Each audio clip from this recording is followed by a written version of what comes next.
pemirsa, ketemu lagi dengan channel untuk berbagi pengetahuan dan belajar sepanjang hayat Suyanto.id. Ini channel ini sengaja didedikasikan untuk kita semua berbagi pengetahuan dan belajar sepanjang hayat. Kalau YouTube ini, kalau video ini sampai ke gadget Anda, ini berkat sentuhan kreatif dari editor channel kita, Mas Heri Teguh Wiono MPD, guru SMP Negeri 2 Karanganyar di Kabupaten Ngawi. Kita berbicara mengenai sekolah unggul untuk Muhammadiyah. Bukan saja sekolah, artinya pendidikan unggul untuk Pendidikan. jadi bersama narasumber kita yaitu Bapak Ketua Majelis Dikdasmen PNF Pimpinan Pusat Muhammadiyah, Bapak Didik Suhardi PSD. Nah, kita sapa dulu ini pada episode yang kedua. Assalamualaikum warahmatullahi wabarakatuh, Pak Didik. Waalaikumsalam warahmatullahi wabarakatuh. Prof Yanto, sehat-sehat, Prof. Alhamdulillah Pak Didik. Ya, Pak Didik. Eh, Pak Didik dari Solo ya. Ini musafir loh itu di situ. Dan iya, Pak. Saya di Malang ini, Pak. ya. Oh, di Malang ya. Ya, Maaf. Malang. Bang, ya di mana-mana itu dalam konteks untuk membuat sekolah-sekolah Muhammadiyah menjadi lebih berdaya. Apa Pak, Oke.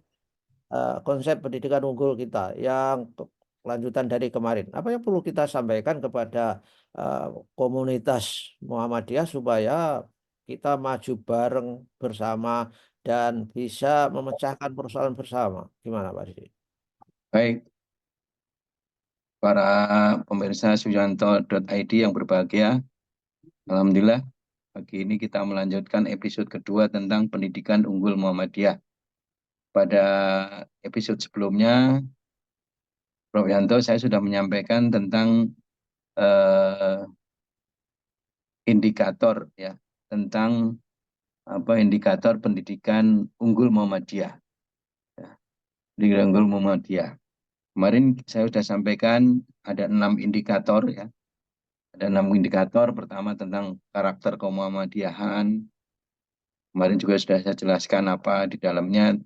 Misalnya bahwa pendidikan Muhammadiyah itu tentu ada Ismuba, ada Tapak Suci, ada Hizbul Waton, ada IPM, yang itu merupakan ajaran dan ciri khas pendidikan Muhammadiyah. Kemudian yang kedua, kemarin saya sampaikan tentang manajemen dan organisasi. Itu juga hal-hal kekhususan dari pendidikan Muhammadiyah, ya, tentang ini misalnya sekolah madrasah harus punya visi, misi, dan juga punya core values-nya apa. Karena kalau tidak punya core values, maka ya tentu ya tidak ada bedanya dengan sekolah yang lain. Ya. Ya, Kemudian yang ketiga tentang pembelajaran, ya, baik itu tentang kurikulumnya, dan yang lebih penting lagi bahwa kurikulum pembelajaran di sekolah Madrasah Muhammadiyah itu ya pendidikan holistik integratif, yaitu pendidikan yang mengintegrasikan antara kebutuhan akademik dan non akademik, yaitu dalam bentuk eh, agar anak-anak kita itu tidak hanya pandai knowledge-nya, tetapi juga fisiknya bagus, karakternya bagus, religiositasnya bagus. Itulah yang diharapkan dari pendidikan holistik integratif.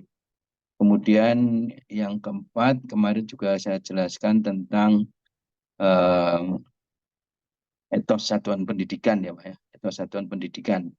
Etos satuan pendidikan misalnya bahwa kita harus menjamin tidak ada bullying, kita harus menjamin pendidikan yang ramah anak. Saya kira itu bagian dari yang harus dilakukan oleh pendidikan Muhammadiyah. Kemudian juga etos tentang bagaimana mengapresiasi kepada pendidik dan peserta didik, ya, untuk memberikan dukungan secara penuh agar kita bisa mengoptimalkan kemampuan anak-anak kita. Kemudian juga kinerja peserta didik. Nah, kinerja peserta didik ini penting, bahwa namanya pendidikan unggul itu harus mencerminkan prestasi anak-anaknya, siswanya, baik itu prestasi di tingkat nasional dan tingkat internasional, dan juga terhadap apa, hal-hal yang terkait pelindungan kepada anak. Karena kan akhir-akhir ini banyak sekali apa, bullying yang dilakukan oleh anak-anak kita. Barangkali juga ini salah satu, barangkali ini mungkin salah satu, karena anak-anak kita sekarang kan dengan ya dihilangkannya evaluasi itu, anak-anak seperti nggak ada target, Pak. Ya, Terlalu santai, terlalu apa, gurunya juga tidak ada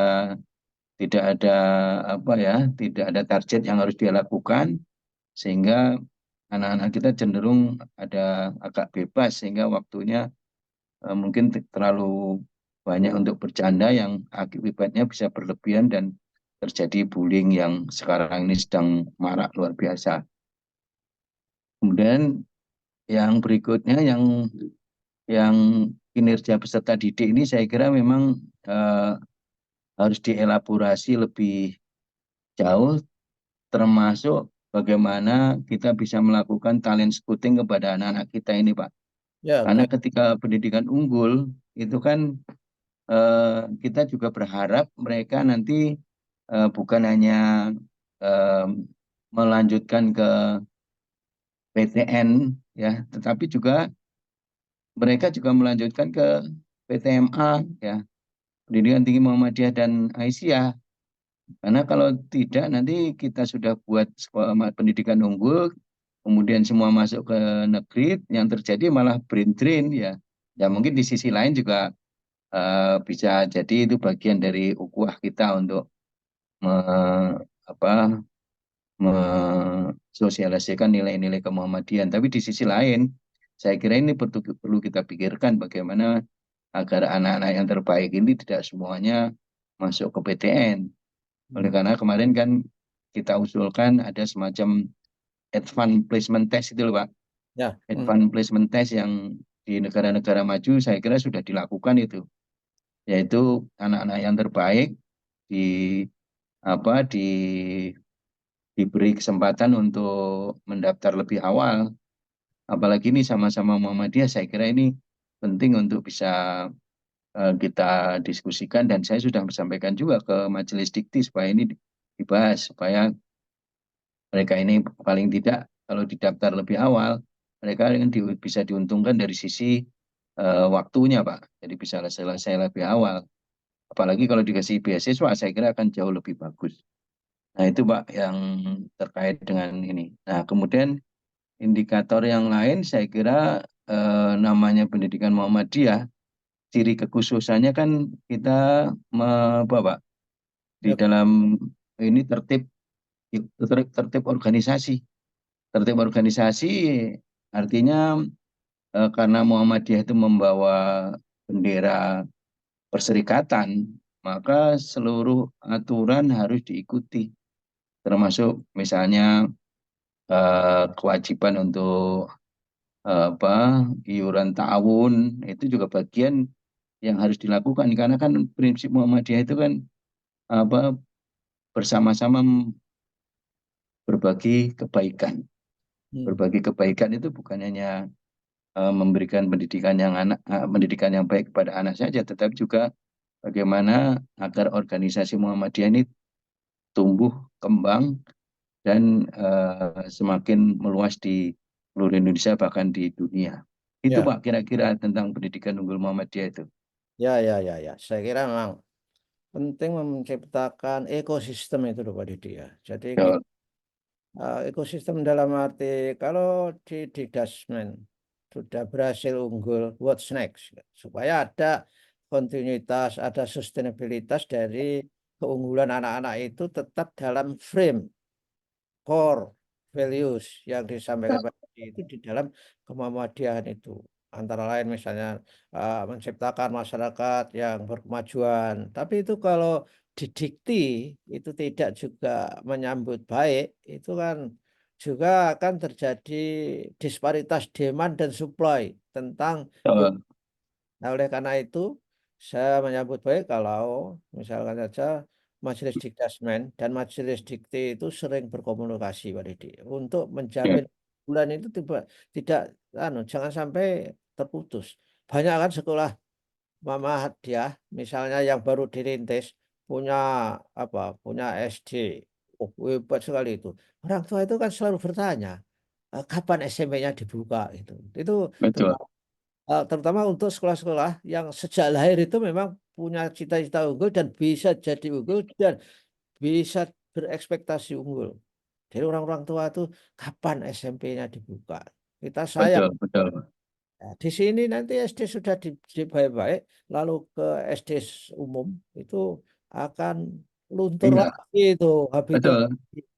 Ya, Sekarang penanaman nilainya jadi terputus, Pak. Ya, makanya itu. Jadi memang dikti nanti saya juga akan ngomong-ngomong dengan Majelis Dikti supaya artinya effort pendidikan unggul Muhammadiyah itu tidak saja diberi makna pendidikan dasar menengah, tapi harus bareng-bareng diberi makna untuk pendidikan tinggi sekaligus. Dan betul, dan betul. ya, dan bahkan sampai pada amal usaha Muhammadiyah. Jadi amal usaha Muhammadiyah itu bisa membuat talent scouting kepada anak-anak unggul kita yang dari SMK supaya bisa dia bekerja di amal usaha yang signifikan. Itu kan saya kira pikiran bagus Pak Didik kalau bisa kita lakukan itu. Nah, memang itu tidak merupakan usaha jangka pendek ya. Itu jangka panjang dan harus punya common goal, common values yang dimiliki oleh kita semua. Kalau sudah ngomong-ngomong dengan Majelis Dikti belum Pak Didik? Ya, jadi kebetulan saya sering komunikasi dengan Prof. Bambang Setiadi terkait dengan eh, banyak hal ya, termasuk bagaimana kita mengisi guru-guru kita yang puluhan ribu masuk ke P3K itu alhamdulillah dengan komunikasi kami dengan Dikti akhirnya bisa tertolong ya. Misalnya di Jawa Tengah itu kemarin UMS itu menempatkan lulusannya hampir 1.500-an dan itu di cover oleh UMS. Luar biasa itu. Ya, ya, ya. Jadi dampak apa apa namanya sinergi itu saya kira akan luar biasa. Kemudian juga kemarin saya melakukan apa pendataan ya terkait guru Ismuba itu ternyata kan juga kita mengalami kekurangan SDM. Hmm, Nah, ini saya kira kalau kita guru Ismuba aja kurang ya tentu larinya kami ke majelis dikti. Apa yang saya usulkan sebaiknya di setiap prodi itu di samping majornya ya yang dia pelajari juga punya program minornya, Bro. hmm, Minornya itu ya antara lain tentang keismubaan. hmm, Jadi paling tidak kalau nanti lulusan perguruan tinggi kita itu menjadi guru ya kalau kita belum punya guru PAI paling tidak guru-guru itu bisa mengampu Ismuba. hmm, Keuntungannya ada dua. Pertama karena dia mengajar majornya sesuai dengan prodinya, paling tidak tunjangan profesinya dia dapat. ya, Nah, yang kedua, kekurangan guru Ismuba bisa tertangani dengan baik. Karena kan pembelajaran Ismuba ini kan tidak semuanya bisa masuk di eh, program sertifikasi. Jadi memang harus ada jalan keluar supaya ini dua-duanya bisa tertangani dengan baik. Nah, ini yang kami usulkan, ya, termasuk KKN tematik ya. KKN tematik itu juga bisa dilakukan. Misalnya anak-anak yang jurusan eh, Fakultas Ilmu Pendidikan, kemudian juga PAI itu bisa apa eh, KKN-nya di sekolah-sekolah kita, itu sehingga paling nggak bisa mengatasi kekurangan guru di sekolah-sekolah kita. Termasuk dengan tambang ini, Bro, dengan tambang ini kita berharap ya karena harapannya bahwa tambang ini sesuai dengan arahan Pak Ketum ini nanti akan untuk meningkatkan amal usaha di Muhammadiyah, ya tentu kita berharap hasil dari tambang ini nanti sebagian juga untuk peningkatan kualitas dan layanan pendidikan kita. Karena hmm, di beberapa daerah itu kan pendidikan Muhammadiyah kita masih sangat sedikit, Bro. Misalnya di di Banten, di Jakarta, di Jawa Barat itu kalau dibandingkan antara populasi penduduk dengan jumlah kaum kita itu masih sangat sedikit. Hmm. Bayangkan aja Jawa Barat itu kan penduduknya mungkin hampir hampir 40 jutaan kan ya, Ya. atau 30 juta lebih lah, 35 juta lebih. Itu kaumnya masih lebih sedikit dibandingkan di Jogja yang penduduknya hanya 6 juta kan. Hmm. Ya. Jadi masih jauh sekali. Jadi ada beberapa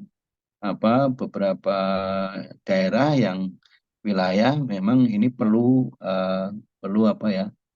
perluasan layanan pendidikan Muhammadiyah. Nah, hal ini saya kira kalau nanti tambang itu bisa sukses, itu akan sangat membantu kita dalam memperluas layanan pendidikan Muhammadiyah. Jadi bukan hanya kualitas, tapi kuantitasnya juga kita tambah, Bro, Ya. untuk di daerah-daerah tertentu gitu. Ya, oke lah. Baiklah, Pak Didik, ini kita sudah ngobrol banyak hal.